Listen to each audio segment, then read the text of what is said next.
guess I should say good afternoon now. Good afternoon. I'm very happy to be here today to meet everyone and share with you some of the work we've been doing at Rice University and identifying potential opportunities for collaboration. I know that this is the last session before lunch, so I'll try to be fast so everybody doesn't starve. Before I start talking about my research, maybe just a brief introduction of the department where I'm from. I'm from the Department of Civil and Environmental Engineering. We're a relatively small department with 15 faculty members, and that includes our current president of the university and another professor who has worked permanent in actually the mechanical engineering department. We're one of the most productive civil and environmental engineering programs in the United States, based on bibliographic impact. And our key research areas include water security and sustainable water management, resilient urban infrastructure, and this includes both power and water and transportation infrastructure systems, multi-scale mechanics and dynamics of structures, energy and the environment, and the future cities. So you can see we're a highly cross-disciplinary department. It involves collaboration with many departments on campus as well as beyond Rice University. I'm also here representing our NSF Engineering Research Center called Nanotechnology Enabled Water Treatment. This is a research center that's led by Rice University, partnering with Yale University, Arizona State University, and University of Texas at El Paso. So it involves a large number of researchers, so 27 faculty members in their labs and more than 80 PhD and master's students, as well as a large number of postdoctoral researchers and staff members. We also have a very large number of industry partners because this is an engineering research center, so our goal is to try to develop an innovation ecosystem that can help us take research from laboratory towards commercialization quickly. So the industry members are there as a bridge to help us accelerate in that process. The focus of our center right now are two basic applications. One is how do we provide drinking water in an affordable way anywhere, no matter what source of water you have. We wanted to make sure that we provide high quality water for drinking. Another application is industrial wastewater reuse. This is for, with increasing demand for water in industrial production, also the need to reduce environmental footprint of industrial processes. We wanted to develop a circular economy of water where we don't actually consider wastewater a waste, instead we consider wastewater a resource, so we treat it the same way as freshwater resources. So I don't think I need to stress the importance of water here because in Africa, I assume everybody understands how important water is. But you're not the only ones that are facing water crisis. Water crisis is a global problem, right? And that was exacerbated by increasingly fast population growth worldwide, climate change, as well as continuing contamination by our industrial activities. However, our Earth is actually surrounded by water, right? We have massive amount of water in the ocean. We also have all sorts of other water sources around us, including wastewater produced at a municipal level, and including traditionally brine water, saline water that's not used as our water supply, as well as industrial wastewater. So all of these are potential water sources if we can figure out an affordable way to treat them and turn them into usable water. So our focus is really try to develop energy-efficient and low-cost method and materials to utilize these alternative water sources for various applications, potable and non-potable uses. So the approach we're taking is to utilize nanotechnology to achieve that transformation. The reason why we decided to take the approach of nanotechnology is because we believe this is a way to transform our traditionally very large-scale centralized water and wastewater treatment method towards more distributed or decentralized point of use or point of entry water systems that can tailor the water treatment based on the quality of your locally available water sources as well as the end use that's intended for that water. And nanotechnology has advantage that it can assemble multiple materials at a very small, manipulated materials at a very small scale, so you can assemble multiple functions in one material that allows you to achieve several different treatment goals all in one material in a highly compact reactor. And it also allows us to transform from the traditional chemical reaction-based treatment approach towards a more physical process-based and catalytic process-based approach that allows us to utilize renewable energy at the same time. So in my own lab, our research involves several different areas. So we look at nanophotonics-driven desalination and water purification technologies that allows us to utilize sunlight directly in desalination and water purification. We work on membrane processes for separation, not just to purify water, but also to recover resources from water streams. And multifunctional absorbents, so I think previous presentation mentioned defluorination and some of the sanitation applications, and their absorbents have a lot of uses. We also work on photocatalysis and electrocatalysis to destroy organic or inorganic contaminants that are present in your water sources. And finally, for any systems, fouling and scaling is a nuance in operation, so we also develop fouling and scaling control strategies. In terms of application, I'm going to focus today's talk on desalination, but we're also doing some work with the Bill and Melinda Gates Foundation, looking at recycling of wash station water for toilet flushing and hand washing, as well as nutrient recovery from urine and water recovery from urine streams as well.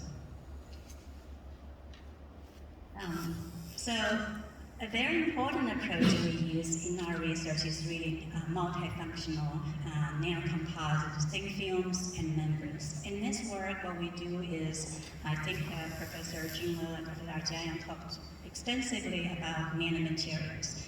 And so we are actually the users of these materials. We take these functional nanomaterials and we try to assemble them into the form of a thin film or a membrane.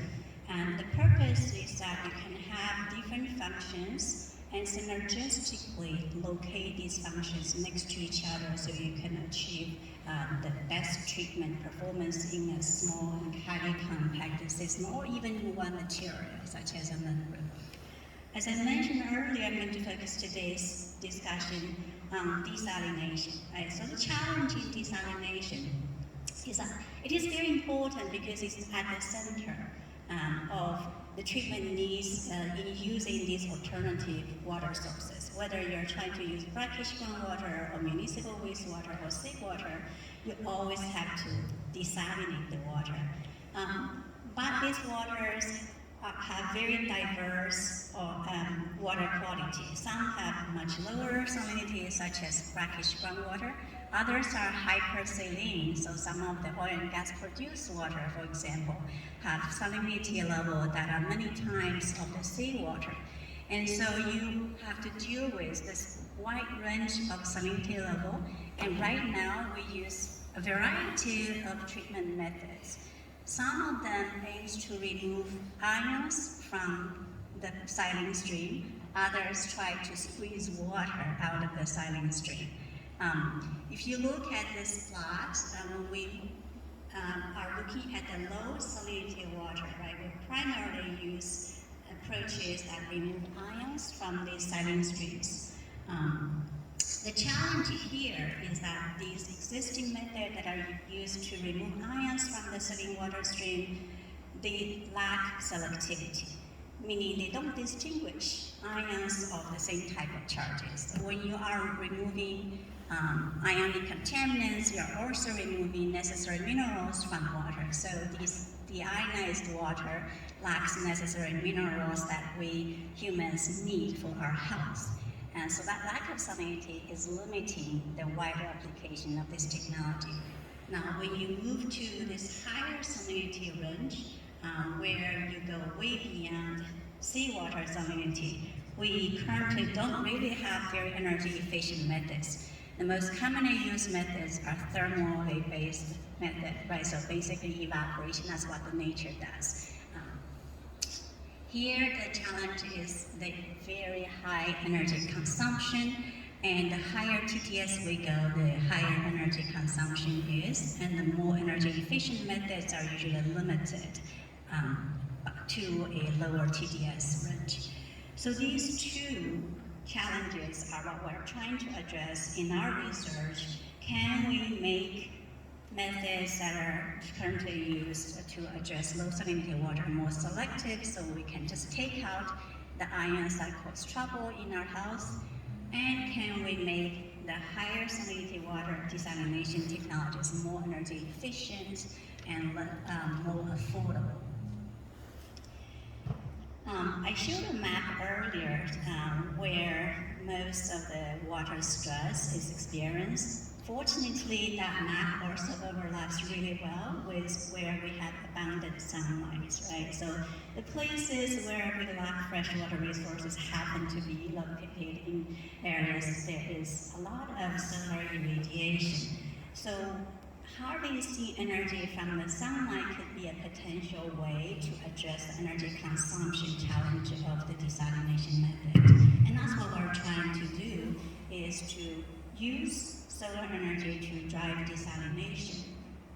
Of course, that's what nature does already, right? Our evaporation process, sunlight heats up the water, generates vapor, and the vapor condenses and becomes rainfall somewhere else. Now, in the engineering system, we're trying to do that in a very compact unit process. Let me go back to it. So the idea is to intensify this process so we can actually do what nature does, but much faster and with a much smaller footprint. There's been a lot of research trying to harvest sunlight and use it to power a process called membrane distillation. It's a distillation process, except that we use a membrane material to separate the saline stream from the clean water stream. This process, however, has very low energy efficiency, so less than 10% thermal efficiency, and also inherently very low energy water recovery, because here we're using water as an energy carrier. You heat up water, and water can only carry so much heat before it starts to boil. So to address that, our approach is that can we use the membrane itself as the material that harvests sunlight at the same time generate the heat. So we are not using water to carry the heat, we're using the membrane to carry the heat. So the idea is really very simple. You have a vapor permeation membrane, vapor permeable membrane, and you coat it with a layer of nanophotonic materials that can absorb sunlight and highly efficiently convert that light into thermal energy on the membrane surface. And that heat evaporates water and allowing the vapor to transport through the vapor permeable membrane, and the condensation of that vapor on the other side of the membrane forms pure water, and that's how we desalinate the brine stream. We've also tried to concentrate the sunlight to get higher energy efficiency, and I'll show you some of the results later.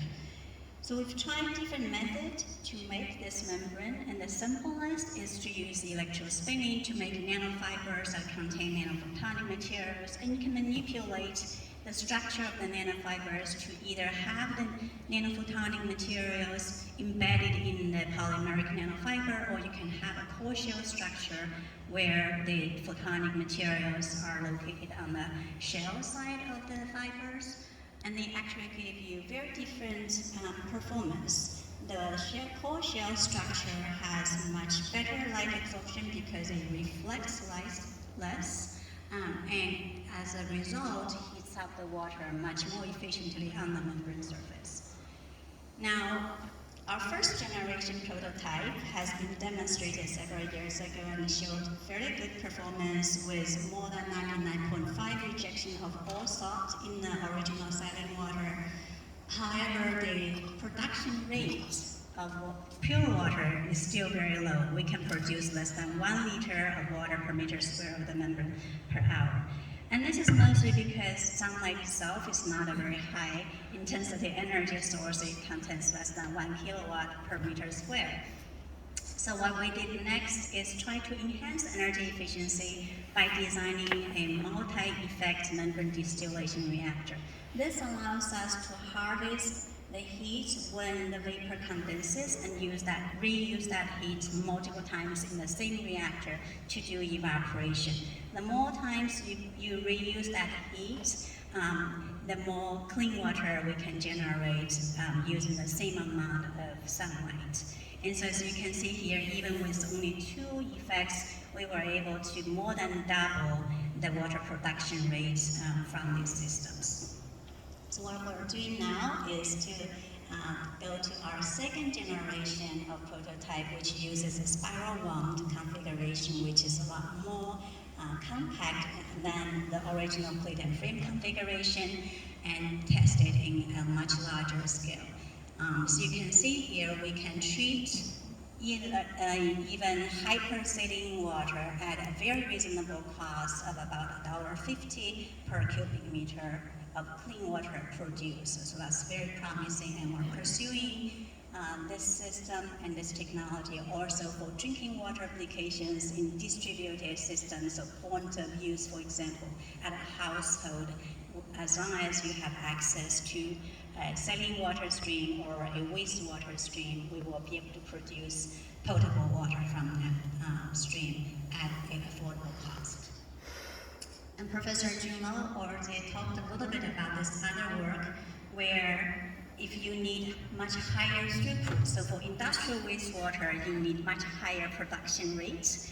And so the solar energy is no longer sufficient to provide a very high throughput. And so here we're actually using electricity to power the membrane distillation process using the hexagonal boron nitride coating that Professor Junlo talked about. I'm going to skip these slides because you've already seen them, but I do want to point out the advantage of this technology compared to existing desalination methods, so you can see here I'm comparing our technology with traditional reverse osmosis and thermal-based desalination methods such as multi-effect distillation or multi-stage flash or mechanical vapor compression. Compared to reverse osmosis, we have a similar throughput, meaning pure water production rate, but our method can handle saline streams with much higher salt concentration, up to 250 grams per liter. So this is extremely attractive to industrial streams such as oil and gas produced water, which oftentimes contain more than 200 grams per liter of salt. And compared to traditional thermal-based desalination method, we have much higher throughput, so we can produce pure water at much higher rates because of the compact structure. Now, changing gears slightly, going to the other end of the TDS, the low TDS source water, so your brackish groundwater or municipal wastewater. These waters have low salt concentration, but they contain ionic contaminants that needs to be removed. Often, these ionic contaminants are at concentrations much lower than the background salt, such as sodium chloride, So we wanted to remove these low concentration ions, but without removing the background electrolyte, which sometimes are necessary to keep in that product water. One of the emerging technologies in the past few years is called electrosorption, or sometimes referred to as capacitive deionization. It's a very simple approach where you have a pair of electrodes and you flow the silent stream between these two electrodes, and the ions that have opposite charges as the electrode will be absorbed on the electrode, so giving you a desalinated stream. This technology has multiple advantages. It's very easy to regenerate the electrode. It has low fouling and scaling potential. It has almost no chemical usage. It's completely driven by electricity. It's considered a green technology, and it requires minimum maintenance. The challenge in this technology is that, as I mentioned earlier, it lacks selectivity. So you're removing all the cations and all the anions equally. And it also does not degrade any contaminant. So for example, if you have PFAS, which requires to be destructed, and this technology does not offer that capability. So what we're trying to do is to make these electrodes selective. There are two different approaches in doing that. One is to apply a selective film on the electrode surface, and you only preferentially allow your target contaminant to migrate through the selective film so that your electrodes only see your target ions. And second approach is you can make your electrode material itself selective, right? If you have selective absorption site on these electrode materials, and then only the target ions will be attached to the electrodes.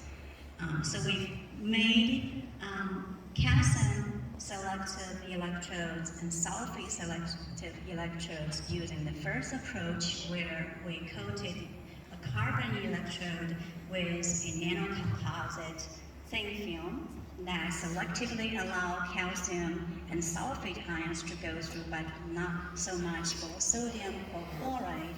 And this is very important because calcium and sulfate are important scaling, these very severe scaling in many water treatment systems. As you can see here, we can obtain very good selectivity for calcium versus sodium and for sulfate versus chloride, and that means significant energy saving because we're not wasting energy to remove sodium chloride. We also developed, using the second approach, an electrode material where we grow a metal organic framework that has high selectivity for hexavalent chromium onto a graphene oxide surface. And in that process, the graphene oxide is also reduced to graphene, so we render electrical conductivity to the non-conductive moth material, which is a very good absorbent, has high selectivity to hexavalent chromium. So you end up with an electrode that's highly conducting, at the same time has very high absorption capacity for hexavalent chromium.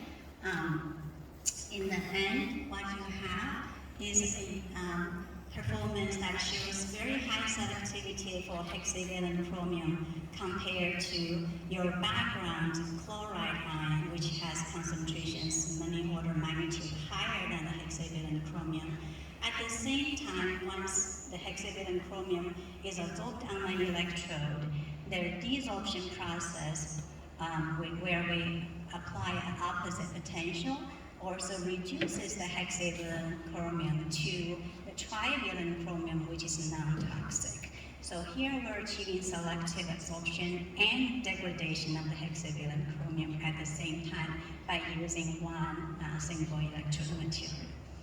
So that concludes my technical part of the presentation. Before I finish, I wanted to share with you our vision and aspiration for the center and my own research is to really being able to provide affordable, safe water and water that is differentially treated based on the need anywhere on this earth, so that everybody can have access to clean water. I wanted to quote what Steve Jobs used to say: people don't know what they want until you show it to them. So we think this new model of water supply, where you treat water differentially based on what you have and based on what you need, by designing different modular treatment unit processes and assemble them depending on the functions you need, similar to the apps on your iPhone, may be the next, maybe the future generation of water treatment methods. So with that, I wanted to thank a large number of people who have contributed to the research I shared with you today. So this is a picture of the members of our new center, among whom we collaborate very broadly. So both Professor Qilin and Professor Ajayang have been involved in the center's research activity. And I also wanted to thank you for your attention.